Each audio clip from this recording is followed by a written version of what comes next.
Thank you for joining us on today's show on Myeloma Crown Radio. I'm your host, Jenny Ahlstrom. It's Blood Cancer Awareness Month, and there is much you can do to help spread awareness for multiple myeloma. You can share articles and information from the Myeloma Crowd website, and you can invite your friends and family to donate to research. The Myeloma Crowd Research Initiative is funding 2 immunotherapy research projects that are cutting edge to help all myeloma patients, but especially those with high risk. So you can take a look at the research initiative on the Myeloma Crowd site and share it with your friends and family during Blood Cancer Awareness Month. We'd like to thank our episode sponsor, Takeda Oncology, for their support of the show.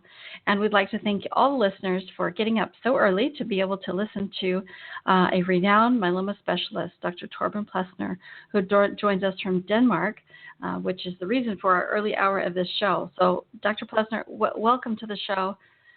We're so thrilled to have you. Thank you very much for inviting me. It's a great pleasure to be with you. Well, thank you so much for joining us. Let me give a brief introduction for you before we get started, and then we can launch in with our questions for you today. But Dr. Torben Plesner is professor and head of the Department of Hematology at the Vejle Hospital in Denmark. He is founder of the Clinical Research Unit at the hospital and participates on the Council, Board, Committee, and Networks for the European Hematology Association and the European Myeloma Network. He's on the council and boards of both the American Society of Clinical Oncology, or ASCO, and the American Society of Hematology, ASH. He has helped evaluate research and early clinical trials for daratumumab, and you are really the point person for daratumumab since its very inception. So we are thrilled to have you as the daratumumab expert. So maybe you want to give us just a little bit of background about how you got involved in working with daratumumab and kind of its early progress and now where we are today. You know, I think I've been very lucky to get involved in this field. Way back, I met people from a small Danish biotech company, GenMab, that had developed a CD20 antibody for lymphomas and CLL. And I joined with them and conducted clinical trials on the CD20 antibody. And they were pleased with the quality we provided during the trial. And then they had developed this interesting new antibody, the CD38 antibody, which is now known as daratumumab. And that was very early days back in the 2007, where they approached me with this idea of using a CD38 antibody. And I must say that I warned them against this idea because I thought this would potentially be dangerous. The reason being that the CD38 molecule is very widely expressed in the human body. I don't think you can mention any cell in the body that doesn't have CD38 on it. So you could imagine all sorts of damage by giving an antibody to CD38 to a patient. You could examine, for instance, have the central nervous system, peripheral nerves affected, hearts, the muscles, lots of cells in the body, the hematopoietic cells, the platelets and the red blood cells and white blood cells, they all have CD38. So we were really, really anxious about this idea by GenMab. But they had preclinical data from their lab in Holland, where they showed very high killing activity by this antibody. They wanted to move ahead. So we decided on a very, very careful phase 1 program for the antibody, where the antibody was applied for the first patients in extremely low doses, as close as you can get to pure water, as you can imagine. And the patients were observed very carefully. They were dosed once, and then they were observed for 3 weeks to see if there were any signal of side effects. And then they had the second dose, and then we could continue on a weekly dosing as we are doing now. But only after some period of observation, we were allowed to take the next patient into the trial. So we were confident that there was nothing bad happening for the first patient. And then the second came in, and after a while the third, but it was really, really slow progress. because we had this safety issue over our heads. So we had to be moving very, very carefully, and we did that. But gradually we could gain confidence in at least the lower dosing was not harmful, so we could gradually increase the dose of the antibody, and still there was no signal of activity because we were still working at very low doses, and people were losing their spirits because nothing really was happening to the patients, no harm, but also no sign of activity, until we passed 2 milligrams per kilo of body weight. After this dose level and onwards up to 4, 8, and 16, we start to see signals of anti-myeloma activity by the dosing of this antibody. And as soon as that happened, the scene changed totally. From this feeling of having an antibody that could be harmful but probably not efficient, and everybody could see that this could be something really big. And then the work was speeded up, and we, in addition to including the dose of the single agent antibody, which was used in the first trial, daratumumab alone, with nothing else than dexamethasone to avoid infusion-related reactions. At about this time point, around the 2 milligrams per kilo, we planned on a combination study because it was evident that one single agent, one single drug will not on its own be able to really do something lasting for myeloma. So we had to think about combinations, and the first combination we went into was a combination of daratumumab and lenalidomide and dexamethasone. The reason being that the preclinical data from the experimental lab that GenMap has in Holland showed that there was synergy between daratumumab and lenalidomide. So that was the first partner to combine with, and the second one we were thinking about was bortezomib, which has now been taken through both phase 1, phase 2, and phase 3 trials, the combinations in relapsed refractory multiple myeloma, and these combinations are being explored in the first line setting with newly diagnosed myeloma patients. And it has been a long but very, very rewarding travel with daratumumab. And I must say that we had these very, very solid preclinical data and ideas coming from GenMap. And I must also say that they are experts in producing antibodies. They produce antibodies of extremely high quality. And they are, due to a special patent technology, they are fully human. So it's not humanized, it's fully human from the starting point. But this is a small Danish-Dutch biotech company.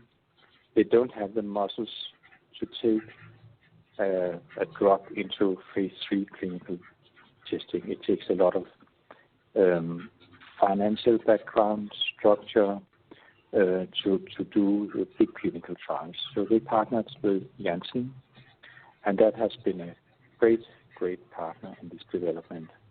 Janssen is strong. They have expertise in myeloma.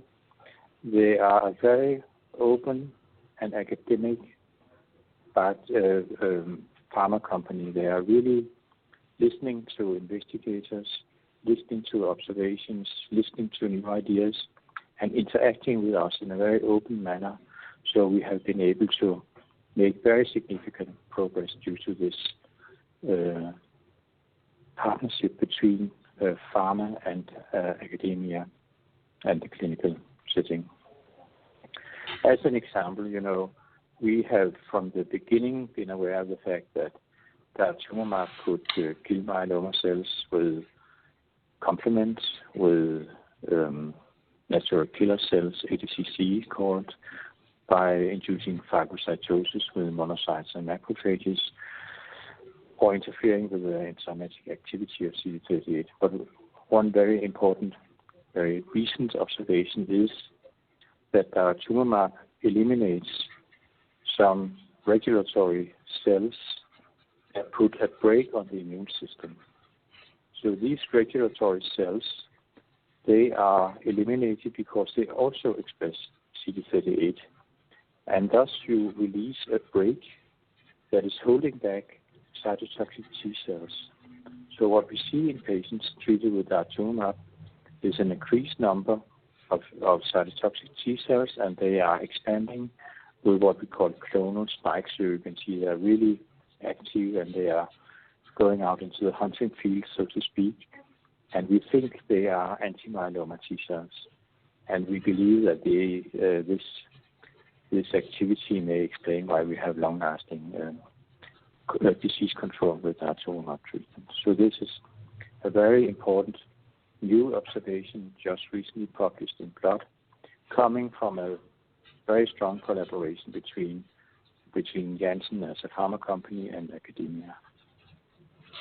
Well, to me, this is just a perfect example of kind of the process that from inception, and I mean, you said it was back in 2007, and we're in 2016, so it takes a long time to go through that process, that discovery process, and then the testing process, and the validation, and the clinical trials, and you've used this drug as a single agent and in combinations, so it takes time. And the partnership, the handoff. A long and rewarding travel. Yeah.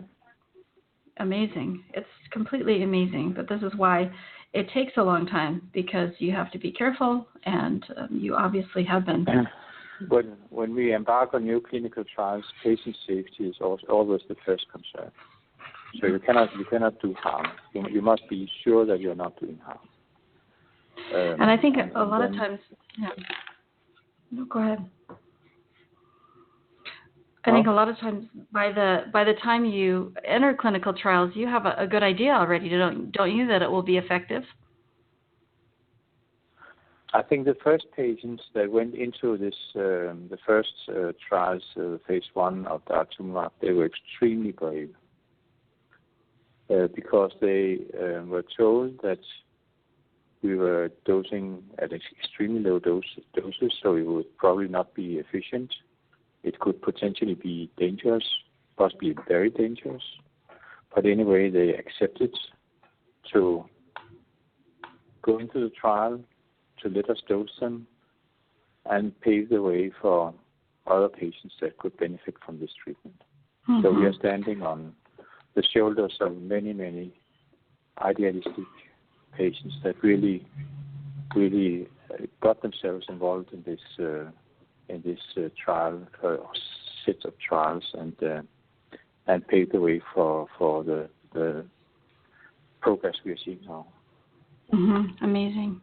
It's amazing the effort that it takes, both from the scientists and the pharma companies, and from the patients too, to be able to join. So let's talk a little bit about the combinations. You mentioned the combination of lenalidomide and dexamethasone with daratumumab. I've heard other doctors say, I'm not sure if you're hearing the beep, and I'm not sure what's causing that beep, but I've heard other doctors say that lenalidomide has an immune system boosting effect. And then I've also heard doctors say that dexamethasone has an immune system repression effect. So can you talk about the effect on the immune system with daratumumab combined with lenalidomide and dexamethasone? I'd be happy to. There's been a lot of worries about the possibly antagonistic effects of giving dexamethasone when you want to use an antibody and immune mechanism such as complement to kill myeloma cells. You would intuitively think that dexamethasone would be not good.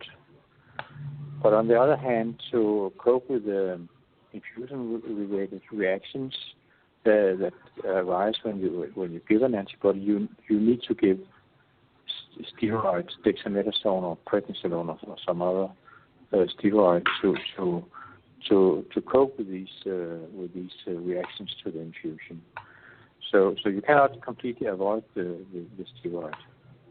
And if you a single agent DARA needs some steroids, so you cannot get rid of it.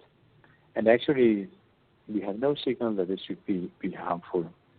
And on the other hand, if you look at the combinations of lenalidomide and dexamethasone, or bortezomib and dexamethasone, when you add dexamethasone to either lenalidomide or bortezomib, then you have a doubling of the response rates. So dexamethasone and other steroids, they're really, really efficient as anti-myeloma agents by themselves. It could depend on the dose level, but they are really anti-myeloma agents and can contribute very significantly to the killing of myeloma cells. So you have two beneficial effects of the steroid. You have the amelioration of the infusion-related reactions, and you have an anti-myeloma effect that is contributing to what you achieve with daratumumab and lenalidomide or bortezomib. Well, that's so interesting because I know a lot of patients would like to get rid of dexamethasone, but every time, we ask that question, that it's so effective that it's not really a good idea to eliminate it. But what I do in clinical practice is that I start up with what we could call the full dose of dexamethasone to achieve a response. So if I have a good response, good clinical response, I would start listening more to the side effects that the patient is complaining about. So we start up with more or less the full dose, and then we can negotiate along the way about the extras. I have patients now that started out on a combination of daratumumab, lenalidomide, and dexamethasone, and after stringent CR, and after 2 years, they start really complaining about side effects coming from lenalidomide and dexamethasone. So I take them off that and just give them daratumumab and a little steroid for the infusion. So that's possible, but you should achieve a good response, good disease control before you release the speeder. Really well, get going with the full program, and then have a response, and then you can negotiate. Well, that's a really good point that you're making, is that when you're on treatment of any kind, that you can talk to your doctor about dosing at all times to see if there's any flexibility in what you can ask them to do if you're having major side effects. So I think that's a key point you're making. Another question is, what other combinations is daratumumab being considered in, especially now that checkpoint inhibitors are coming out and things like that? What other types of strategies are you considering? Actually, we have a clinical trial coming up now, sponsored by Celgene, where they are planning to combine daratumumab with durvalumab, an anti-PD-L1 antibody. And if the patients don't respond to daratumumab and durvalumab in combination, then we are allowed to, or we should add pomalidomide to the combination. You should be aware of the fact that the modes of activity of these antibodies are completely different. We know that daratumumab, as I said, can kill the myeloma cells with complement with natural killer cells, with monocytes macrophages, or by a direct mechanism, or by interacting with the enzyme, the CD38 molecule, and also by the immune mechanism, where it is eliminating a brake on the T cells. The regulatory cells are eliminated by daratumumab. So the effect of the checkpoint inhibitors is different, because the checkpoint inhibitors, they are acting when the T cells that are on their way to kill the myeloma cells, interact with the myeloma cells, then the myeloma cells has a protective mechanism where expression of PD-L1, the ligand for PD-1, will interact with PD-1, and then the T cell is killed. So the myeloma cell has a shield around itself where it can kill T cells that approach it. And this part of the mechanism is eliminated by the checkpoint inhibitors such as an anti-PD-L1, the durvalumab antibody. So you have, by daratumumab, you have a release of the brake on the immune system, so the T cells can expand and approach the myeloma cells, and then you protect the T cells from being killed by the myeloma cells with the checkpoint inhibitor antibody. So in theory, the combination of a checkpoint inhibitor and daratumumab could really be interesting. And that's explored in clinical trials. So for other combinations, I think pomalidomide would be evident as a partner for daratumumab. The very effective proteasome inhibitor carfilzomib may be a very interesting partner for daratumumab. We need to see details about the safety of this combination. Sorry, but if you think about how the survival has improved for myeloma patients, you can imagine that in the community of medical doctors and clinical scientists, the ambitions are also increasing rapidly. So people are starting to talk about cure of multiple myeloma. And trials are being designed now to try to approach this situation where we can really think about curing myeloma patients. And I think for such trials, people would think about daratumumab, carfilzomib, and IMiD like lenalidomide, dexamethasone, such combinations. That would be very strong.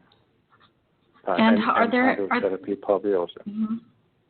And what kind of therapy? Sorry. Hydrotherapy and autologous transplantation. Oh, okay. Which is not so popular in the United States anymore, but still it has not been beaten in the younger patients by the novel agents. So in Europe, we still see that for younger myeloma patients, hydrotherapy with high-dose melphalan and autologous stem cell transplantation is part of the treatment. Mm-hmm. Yeah, I think transplant is still a core treatment. So two questions about that. Are there any clinical trials with daratumumab and carfilzomib together at this point? I know it's planned. I don't know if the first patient has been enrolled, but I know that there are very, very exact plans for this, and I think it could probably be ongoing already. I know I went to a meeting with the European Myeloma Network in the weekend, and we were presented to a very specific plan for a trial for the younger patients, and we were told that for the elderly there would be probably another trial coming very, very soon. And I know that Spanish myeloma group, they are very, very active, and they have been planning on this sort of combinations for a while. So I think it could be up and running by now or very, very soon. Okay, well, we'll look into it because we've partnered with a clinical trial finder called SparkCures, and it helps myeloma patients, at least in the United States, find clinical trials easier because it's in kind of plain language and simplified for people to be able to find and join clinical trials. And I think one of the reasons we started this show is to advocate participation in clinical trials, because if we as patients want to get to conclusions faster, that's a great way to help people like you do that. So we will post a link to that if we can find one that's open. So my second question was, how would you use it with stem cell transplant? Would you use it like as induction therapy or at post-transplant, or how would you most effectively use it with transplant?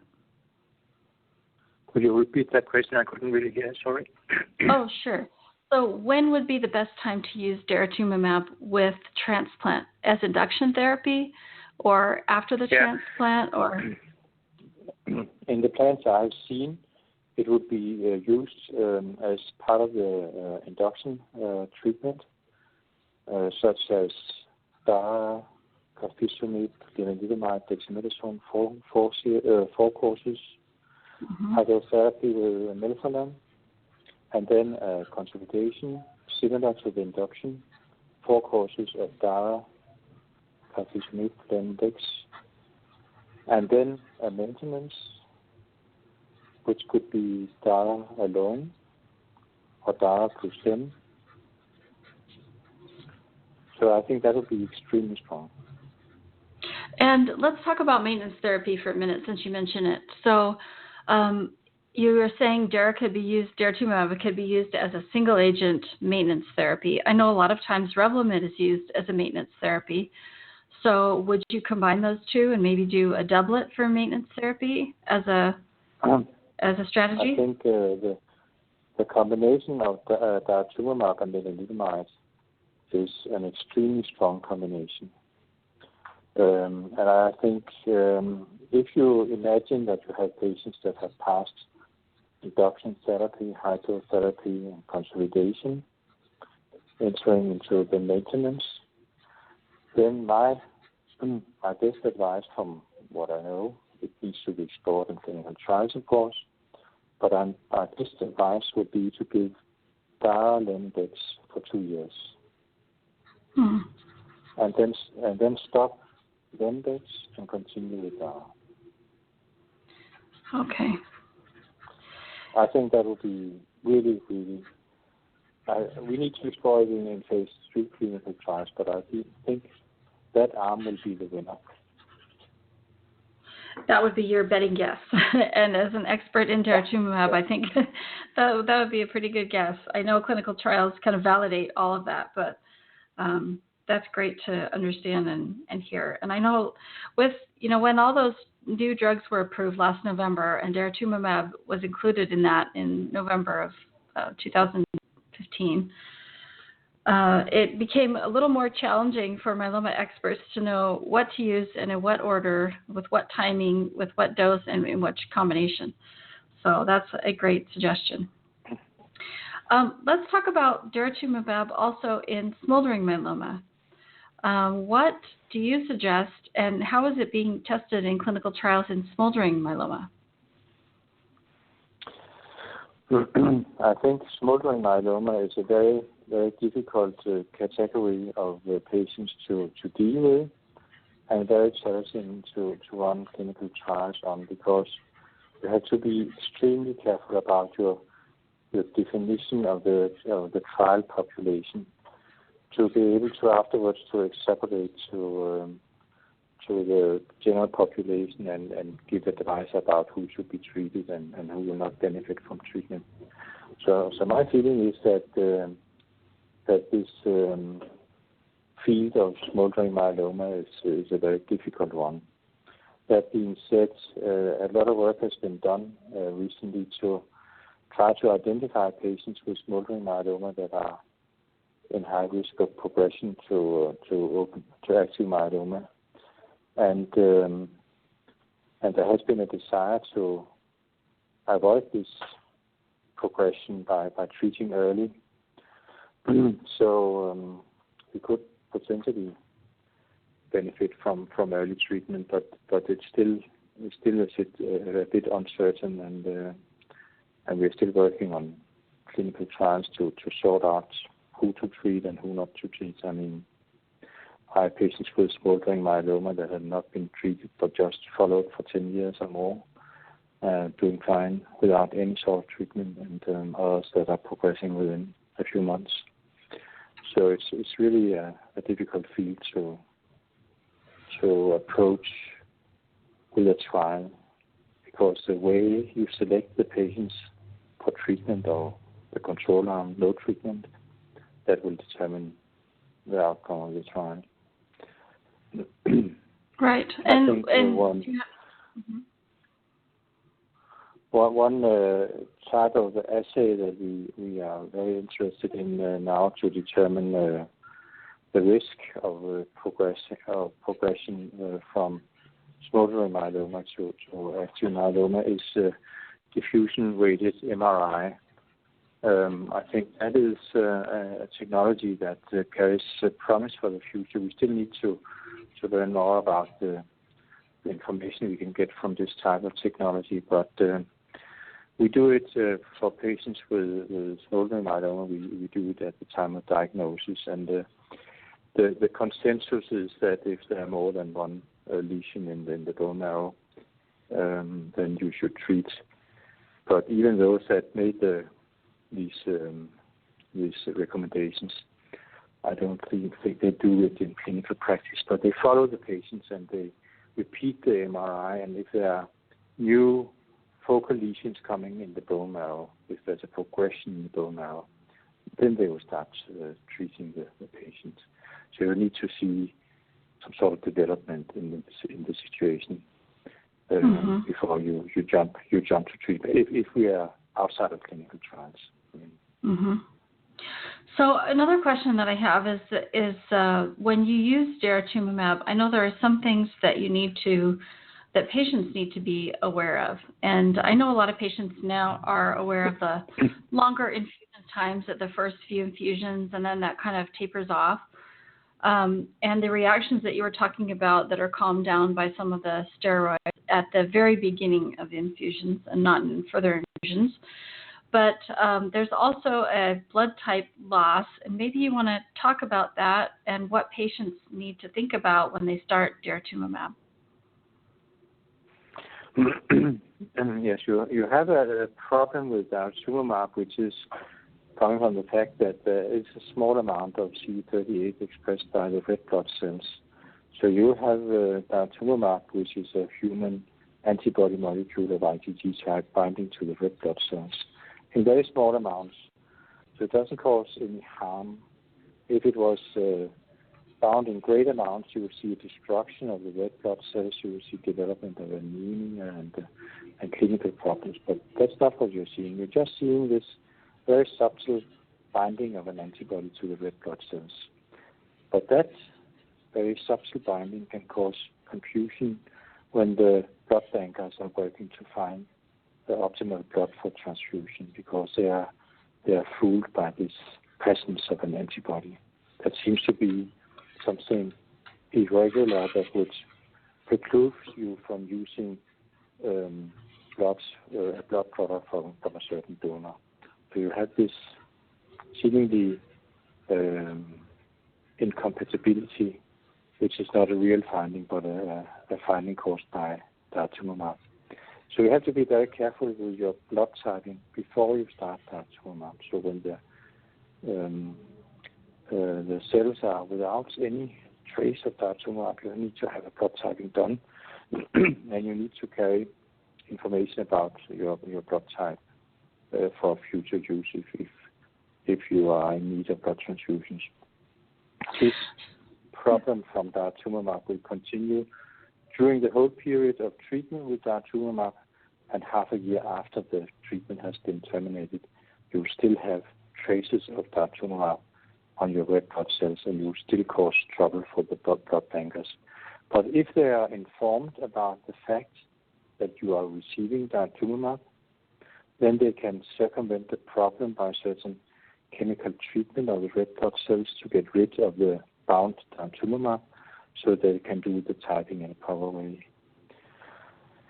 So it's just a matter of being informed. The patient should be informed. The clinical doctors in care of the patient should be informed, and the blood bankers should be informed about this problem and how to manage. And I know that Janssen, the pharma company Janssen, they're doing a great job to really get this information disseminated and integrated into daily clinical practice, so that this is being done and taken care of in the proper way. Mm-hmm. And what I think, so patients need to know their blood type, and what you're saying is up to 6 months after treatment, they won't be able to do the blood type unless they get that special test you were talking about. But one thing that I think our website will offer is a charm or something you can attach to your keychain, that you can purchase one that has your blood type on it, so that you'll always have it with you, and that's important to keep your blood type with you. So that will help, because people forget what kind of blood type they have. Let's also talk about daratumumab and disease monitoring. So I understood that it interferes with some of the tests, like the serum, the SPEP test. So can you talk about what it interferes with and how that works and how you get around it? And I know Janssen is working on a new test to help monitor better. Yeah, I'll be pleased to do that. Daratumumab is in essence an IgG type human immunoglobulin, and many myeloma patients, they have an M component that is exactly of the same IgG type immunoglobulin. So there's a great chemical similarity between daratumumab and the M component of the patient's serum. About half of the patients or more even have an IgG type myeloma, and in this group of patients, there will potentially be a problem of defining when you have got rid of the disease, because we are measuring the success of the treatment by monitoring the level of the M component. We call it an M component, a myeloma protein M component, which we can see by a serum electrophoresis and identify and measure. So what you want to see happening is that with continuous therapy, you will see a gradual decline of the M component to zero. We'd like to see it come down to zero. But if this is achieved by treating with daratumumab, you will still have a small amount of IgG type antibody circulating, which looks like an M component. So the doctors are fooled to think that there's residual disease in the patient. So we did not achieve a complete response. We still have residual disease, and we have not full control over the disease. You should be aware of the fact that if you get down to very low levels of this M protein, then you need to perform a special test to see if it's residual M component coming from the myeloma cells and a sign of residual disease in the patient, or if it's due to the treatment. And that can be done now because Janssen has developed a test where they add a reagent to the patient sample that interacts with daratumumab and shifts daratumumab away from the place of the M component.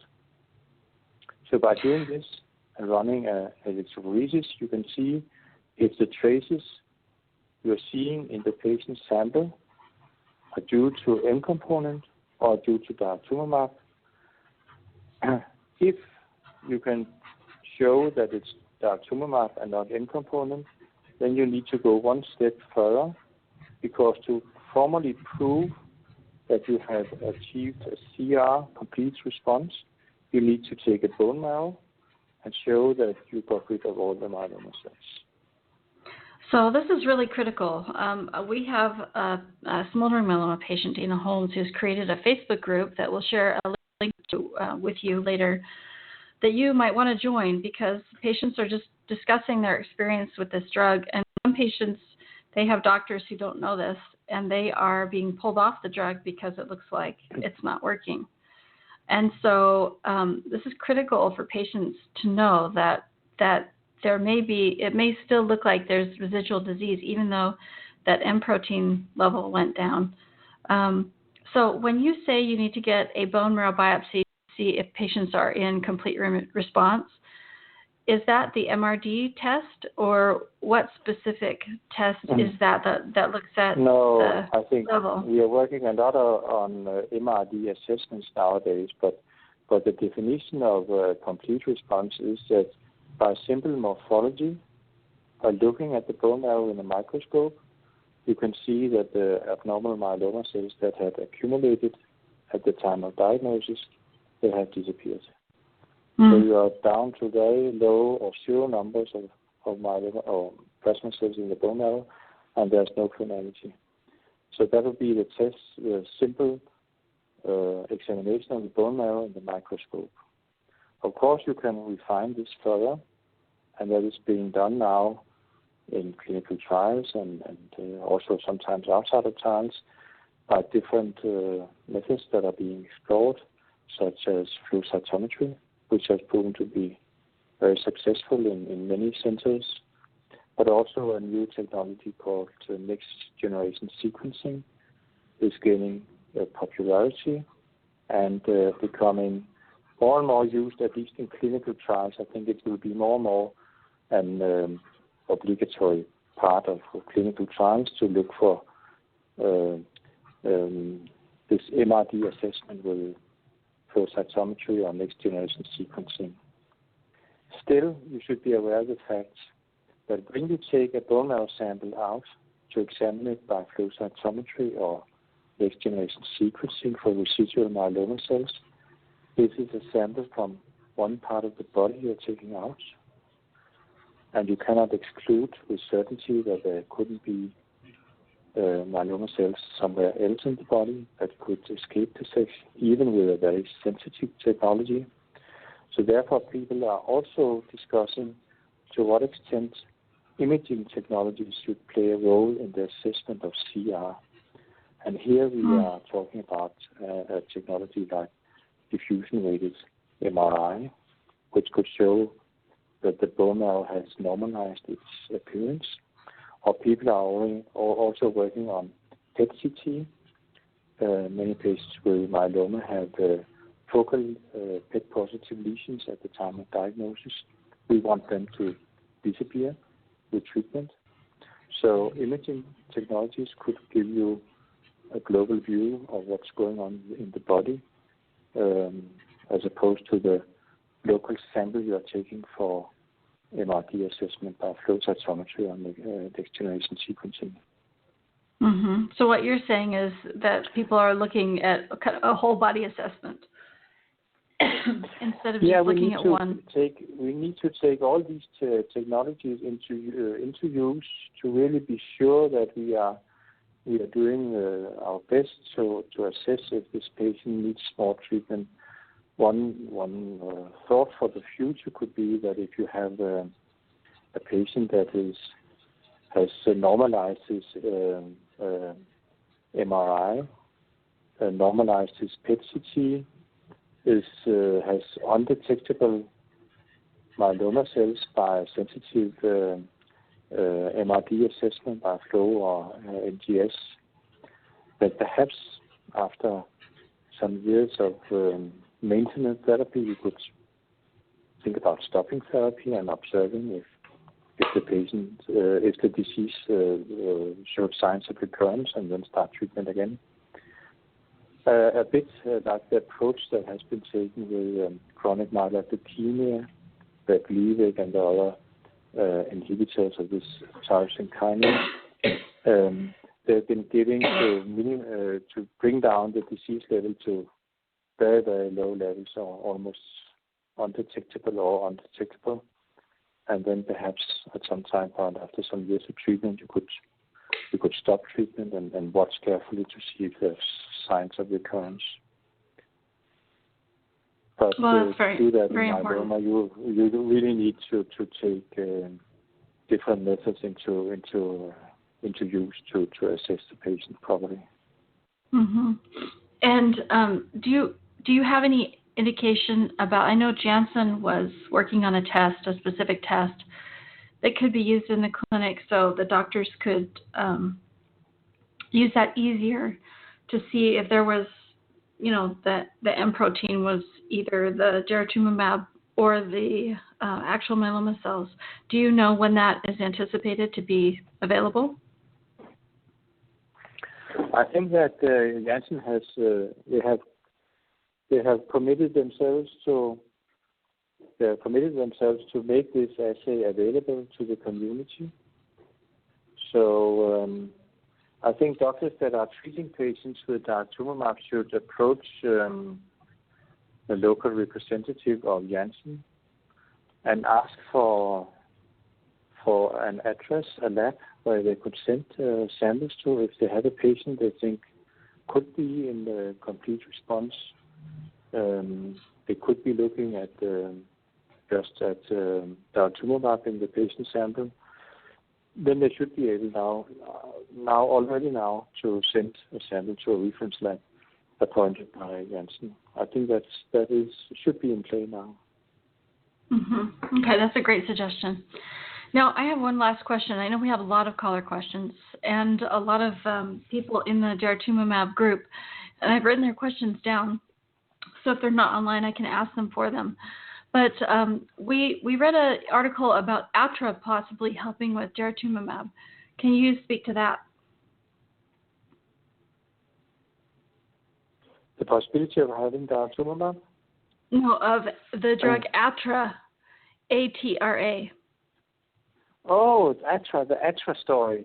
Yes, Can you talk about that? That's an investigation. It's very interesting because what has worried people is, of course, why are some patients refractory to treatment with daratumumab, and why are some responding for a while and then losing the response with progressive disease? So what is the mechanism behind the failure to respond? And can we do something about it? And the clinical research group in Amsterdam, led by Eva van der Donk and Henk Lokhorst and Tuna Musis, they have discovered that Atra, which is used for treatment of a special type of leukemia, can increase the expression of CD38 on myeloma cells. So the idea is to take patients that fail daratumumab and to treat them with a combination of Atra and daratumumab with the hope that Atra will increase expression of CD38 to a level where daratumumab again becomes effective.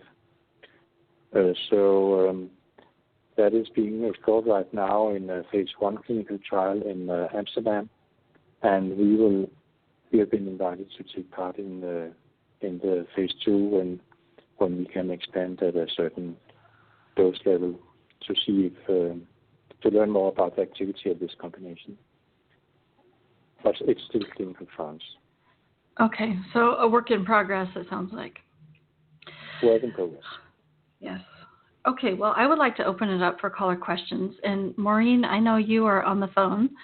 If you would like to, anyone who would like to ask a question of Dr. Plesner, and sometimes people get shy about asking them, so I can ask them for you, but it would be great if you asked them yourself. So press 1 on your keypad if you would like to ask Dr. Plesner a question. And if you are listening by computer, you can call into 347-637-2631 and ask your question. So, Maureen, we will start with you. Go ahead with your question. Thank you, Doctor. I have had myeloma for 15 years and been resistant to thalidomide and Revlimid. They just didn't work. And I am on daratumumab. The first patient my doctor has had on daratumumab. And I've been on it for 4 cycles. And after 2 cycles, I'm on it alone. Nothing else besides the DEX. My M protein, which is IgG lambda in the beta region, went down 0.5, as did my IgG, went down 600 or 700. But they said they saw a possible monoclonal antibody in the gamma region. I have no gamma globulin to speak of, but in that region. And the doctor has no idea what that means. And I'm wondering if it could be a function of the daratumumab or if I've developed a new clone. It could probably be daratumumab. It would then be IgG kappa. You said your M protein was IgG lambda, so it's you can IgG, discriminate between. You can discriminate between your own M component and daratumumab by looking at the light chain associated with the M component. So dara would be IgG kappa, and that can be seen by the immunofixation procedure associated with the serum electrophoresis. So you can ask the doctor for typing of the M component. So your own M component would be G lambda, and dara would be G kappa. So the new M component could be dara T kappa. Dara T kappa. Okay. Thank you very much. Thanks so much for your question. Okay, our next caller is at 371-3695. Go ahead with your question. Hello, doctor. Hi. I just have a quick question, which is a little bit off the subject. You know, in the United States, there's a lot of usage of, based on the Pollux study, of using dara together with pomalidomide and some dex. And then there's been some discussion of using Biaxin in the combination together with the pomalidomide. I know you didn't talk too much about the pomalidomide, but have you heard of that being done, and do you have any opinion about it? My expectation is that pomalidomide would be also a very, very effective partner for daratumumab. We have less experience with the combination of daratumumab and pomalidomide. But if I have a patient with renal failure, I would prefer using pomalidomide over lenalidomide because pomalidomide is not dependent on the renal function. So I definitely use the combination of daratumumab and pomalidomide. But I think the clinical information from trials is less extensive with dara plus pomalidomide compared to dara plus lenalidomide. So it's I think it's very useful. That would be my expectation. All right, very good. And the Biaxin part, have you heard that discussed at all, or is that just? Yeah, I heard it. There's a lot of interest about clarithromycin or Biaxin, which what you call it. This is an antibiotic, if I get you right. We did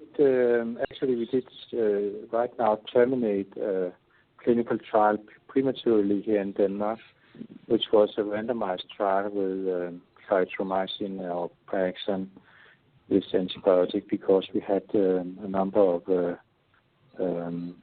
gastrointestinal infections that were assigned to the antibiotic treatment with clarithromycin. Understand. So there has been rumors and phase 2 trials suggesting that clarithromycin could be effective. There have been people telling us that it could be because it increased the level of dexamethasone simply by giving more steroid exposure to patients that receive clarithromycin. And others have felt that it was an effect by clarithromycin itself on myeloma cells, but it has not been definitely proved, and we tried to explore that in Denmark in a phase 3 trial, which was randomized, and it showed, I think, beyond doubt that there was an increase of side effects in the patients that received clarithromycin. And one more quick question. If a patient has been taking the dara, and let's say they've been taking it for months, and they're on, every other week or once a month, is there any reason to take dexamethasone on the off weeks? No. Just to cover the infusion? No. If the patient is receiving daratumumab every second week or on a monthly basis, we would just give steroids when we give the infusion. Excellent. Just to get rid of the infusion-related reactions, which are not very problematic when we beyond the first and the second infusion. We don't see infusion-related reactions, but still we give a little steroid and antihistamine along with the daratumumab, but not in between the infusions. Thank you very much. Okay, great. Thank you so much for your question. So Nancy had a writing question, and she was part of the daratumumab group. Her question is, how long are people staying on the daratumumab after they have reached remission? Is it once a month for an X number of months, or is it stopped as soon as remission is reached? If I got your question right, the standard dose schedule is that we treat patients on a weekly basis for 8 times, and that's 2 months. Then every second week for 4 months, and then on a monthly basis until progression. So that will hopefully be several years on treatment. Okay. And if I may add that sure. daratumumab by itself is a great drug. If I were on daratumumab as a single agent and there were signs of treatment failure, I would add in lenalidomide or pomalidomide on top of the daratumumab and continue daratumumab in combination with the IMiD. And I would expect to see responses in a substantial number of cases. So, the reason being that even if your myeloma cells are refractory to lenalidomide and pomalidomide, if you have been exposed to that before and you were refractory, still there could be an effect by boosting the immune system for better collaboration with daratumumab. Mm-hmm. So the effect of the IMiD could be on the immune system rather than on the myeloma cells, but still of clinical benefit. Okay, and so what you're saying is it's not over when you think it might be over. So keep trying different combinations, and it might activate something else. Yeah, okay. I think that especially the combination of daratumumab and an IMiD like lenalidomide or pomalidomide, that's very powerful. Okay, great. That's good to know. Okay, we have another live question at 780-9052. Go ahead with your question. Yes. I'm on combination with Dara and Revlimid and Dex. So I'm wondering, when you get to the period where you're just you're getting a monthly one, are you still taking the Revlimid 21 days and 1 week off during that period also, or does that get discontinued and you just take the DAR? I encourage my patients to stay on the combination as long as they can tolerate. Often, if you are not very young and strong, you will have side effects, and you will need to reduce the dose of lenalidomide coming from 25 down to 15 or 10 milligrams per day. But I would encourage to continue the combination of daratumumab, lenalidomide, and dexamethasone, if possible, for a minimum of 2 years. You could then adjust the dose along the way, but please continue as long as you can with the combination. If you are in a very good remission, stringent, complete remission after 2 years of the combination treatment with Dara, Len, and Dex, then you could possibly stop Len and Dex and continue with Dara alone as a maintenance therapy. That is what I've been doing for patients that have been on clinical trials, and that seems so far to be useful. Okay. Thank you so much for your question, and Dr. Plesner for your answer. We have one more from a writing question from Lori, whose husband is on daratumumab. So he was diagnosed in 2013 and had multiple treatments, including a transplant, RVD, Rev maintenance. He's since done carfilzomib, pomalidomide, dex, Cybor-D, and is now on daratumumab, pomalidomide, and dex. So with rising numbers, he's on once a month with pom and dex. And she's wondering if this means, it's kind of run its course. He's got a 414 and deletion 13. So would you consider adding anything else? And this sort of begs the question for me, is daratumumab appropriate, have you seen kind of in retrospective studies, to be better for certain genetic features or over others? That information is being collected right now, because all these assays have been included in the recent trials, such as Castor and Pollux, and that will be published very soon, but we don't have the published evidence now. The early trials coming established by GMAP in the first part of the development of daratumumab did not include the genetic studies such as the ones you are mentioning here. So we don't have the information simply. But my feeling is that daratumumab would probably overcome many of the negative, what's considered by standard treatment to be a negative prognostic factor. Daratumumab, I see very much like a shotgun approach to getting rid of myeloma cells. Yeah.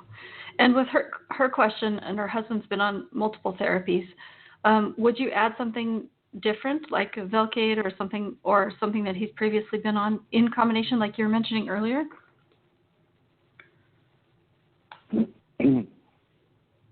What we know right now is that Velcade is a good partner for daratumumab. The images such as lenalidomide and pomalidomide are good partners for daratumumab. What we have not explored extensively now, but that's being done now, is the combination of carfilzomib and daratumumab, which should be a very, very potent combination, but we need to learn more about safety before we can go out and recommend it. Okay, we have a few more caller questions. One at 392-1183. Go ahead with your question.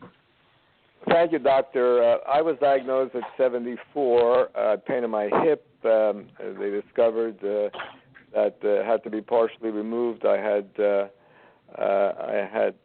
myeloma, and I was put on Revlimid, which I had for 20 months, and then my kappa light chains moved up dramatically, and so I went on to Cybor-D and then Velcade for about 31 months, which is where I am now. Now my light chain seems to be moving up again. The question is, what would be the next treatment? Would it be pomalidomide with daratumumab or daratumumab by itself, or some other combination, or perhaps trying to increase the potency of the Velcade? My light chains are at about 22.5, 19.4 being normal. My PET scan was normal, but it shows a progression. What would you think the next step would be? I think you have several options. You have pomalidomide and dexamethasone as one option. You have carfilzomib, dexamethasone, carfilzomib cyclophosphamide, carfilzomib. You got lenalidomide, so that's not an option. But pomalidomide and daratumumab could be an option, as well as daratumumab single agent. So I think there are plenty of options for you to go for. Carfilzomib is a very potent drug. So you think that might be the next step? Would you think perhaps trying to take depending on your age and situation, I think that pomalidomide is a very benign treatment, and many patients are doing fine on pomalidomide as pomalidomide dexamethasone for a couple of years. Does it make sense to try to add dex to the Velcade and see if that boosts the potency? It does make sense, yes. And it may last for a while. And after that, you still have these opportunities that I mentioned before. Very good. Thank you, Doctor. Okay, thank you so much for your question. Okay, another caller at 640-2844. And if I accidentally bring you online and you've already asked a question, then never mind. Sometimes I can't tell. Okay, go ahead with your question. Hello? Yes, hello? Go ahead. Hello? Oh, good. I just want to make sure you can hear me.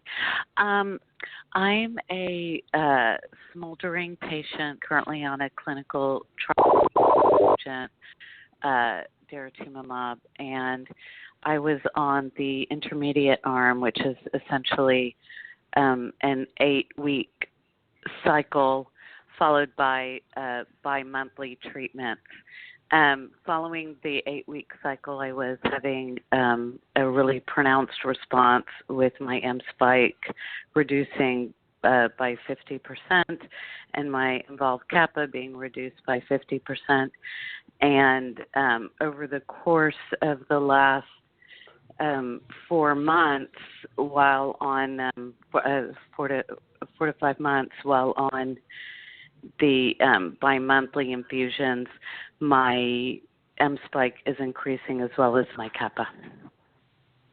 And I'm just curious to know, is that an indication that it's not working anymore? What is the recommendation? Since it is a clinical trial, they can't simply just kind of introduce additional medication.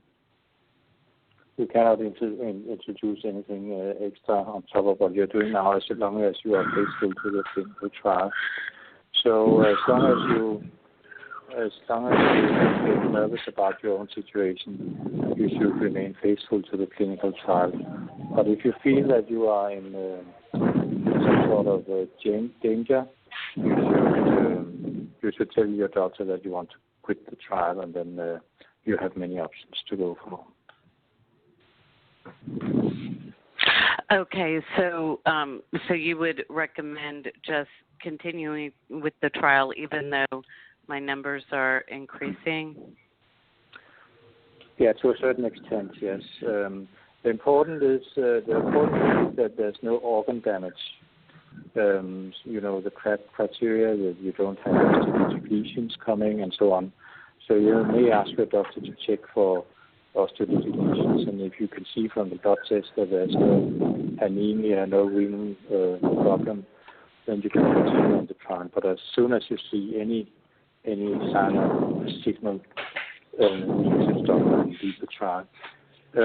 I should mention perhaps that CT scans are much better for detection of osteolytic lesions in the core part of the body, such as the vertebral spine and the ribs and so on, the pelvis.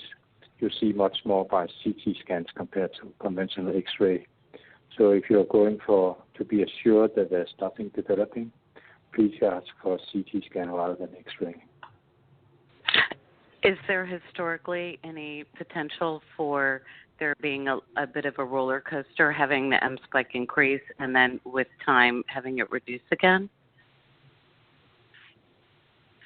I think if you remain on the same therapy, you may see a gradual increase of the M component until the time when you decide to leave the trial. And our feeling is that dosing does matter with daratumumab, also with daratumumab. So giving it on every second month may be too little. And that means also that if you leave the trial and come back another time on the commercial daratumumab, you can intensify the treatment and have a response. Much. Thank you so very much. Okay, thank you so much for your question. Okay, we have 2 more questions that we'll take. 631-7313, and then our last caller after that. Yes. Can we finish soon because I have a patient waiting for me? Oh, yes. Go ahead. Go ahead with your question. We'll keep it very brief. Yes. I have a tandem transplants over 6 months ago, and my numbers are creeping up now. My kappa and lambda, the IgG, as well as the M spikes. My oncologist recommended to have daratumumab single agent treatment next month. Do you have any data to show the effectiveness of this daratumumab as a single agent, or either as a induction or maintenance therapy after transplant? We know that even in heavily pretreated patients, including patients that have received single or double autologous transplant, at least 1/3 of the patients will have a response, and more will have a prolongation of the progression-free period. So I think your situation is you're in a good situation to choose daratumumab, also because the doubled transplant you received is really exposing you to very heavily to alkylators. So you have a burden of treatment on your bone marrow. That means that when you go out for something else to use as a treatment, you would like to use something that is not causing any damage to the bone marrow, such as daratumumab. Okay. So I think it would be a good choice for you. Okay. Thank you so much. Okay, thank you so much. And our very, very last question, and I apologize for us going over. So 983-6757, go ahead quickly. Hi, good morning, Dr. Plesner. Thanks for taking my call. I'll make my questions really quick, try to get to the point. I understand that the daratumumab can give false positives within the heavy chain, right? Just the IgG. Would it also increase, potentially give false positives in the kappas? No, not the free kappa light chains. You will not see that as free kappa light chains. You will see a very minor addition to the IgG, like 0.5 grams per liter, which is not what you're used to thinking about, but it's very low levels of IgG you see coming from daratumumab, 0.5 grams per liter. Oh, thank you. That was going to actually be... that was going to be my next question, what the actual value was. About 0.5 grams per liter. Okay, that's wonderful. Dr. Plesner, is there any test to test the cells for robust CD38 expression to determine if DARA would actually be effective? No, I don't think you can predict if DARA would be effective, but you can test for CD38 expression by flow cytometry. And there is a correlation between the level of expression and responding to DARA, but even if you don't have high levels of expression, I would recommend a clinical trial for effect. Okay.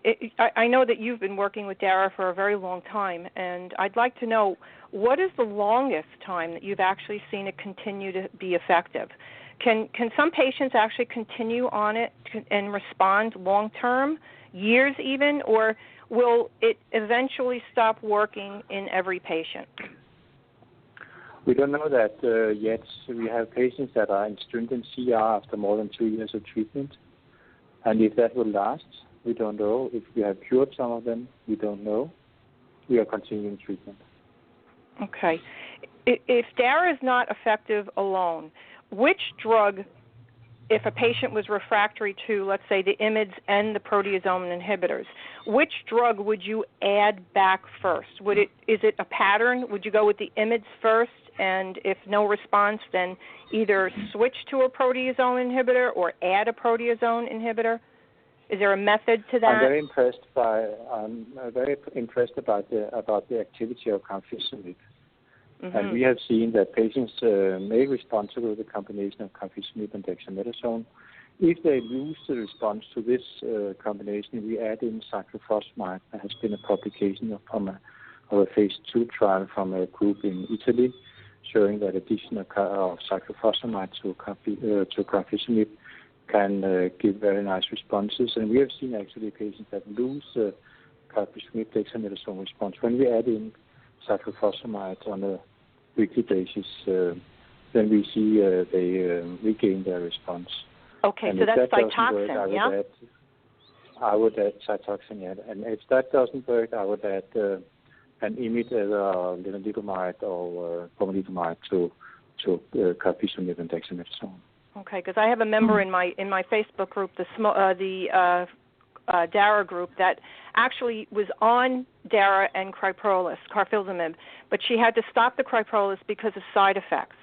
And then her DARA went to every other week, and her numbers started climbing again. So she's at a pass now, and they're wondering what they should do next. What would you recommend in a case like that? She obviously can't get back on the Criprolis. I think that's a difficult case you're mentioning here. You really need to look into the details of guidelines. Okay, I understand. And see what can be done. Okay, that makes sense. Doxil could be worth considering. Doxil, okay. Could a patient's Could a patient's hematologist actually reach out to you if they had any questions about either the DARA response or the DARA combos? Yes. They could? Okay, that's good. We'll encourage our patients for that too. By email, yes, by email. Mm-hmm. You're welcome. Okay, great. Okay, very good. Dr. Plesner, I know that you are, we're beyond our time for our show with you, but I just want to thank you so much for joining us, for being so clear about daratumumab and its use. We're very, very excited about that it's available and now being used in the clinic, and look forward to other opportunities to learn more about it. So thank you again for your participation. We really, really appreciate it. It has been a pleasure talking to you and to the patients calling in. Thank you very much for allowing me this opportunity. Well, thank you for joining us. We just so appreciate it. So valuable to us.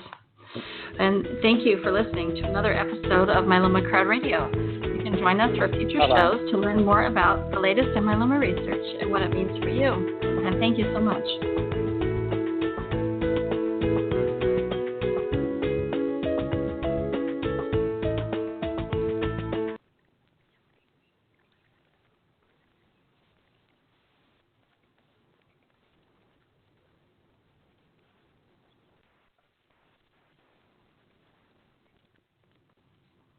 Hello, it is Ryan, and we could all use an extra bright spot in our day, couldn't we? Just to make up for things like sitting in traffic, doing the dishes, counting your steps, all the mundane stuff. That is why I'm such a big fan of Chumba Casino. Chumba Casino has all your favorite social casino-style games that you can play for free anytime, anywhere with daily bonuses. That should brighten your day a little.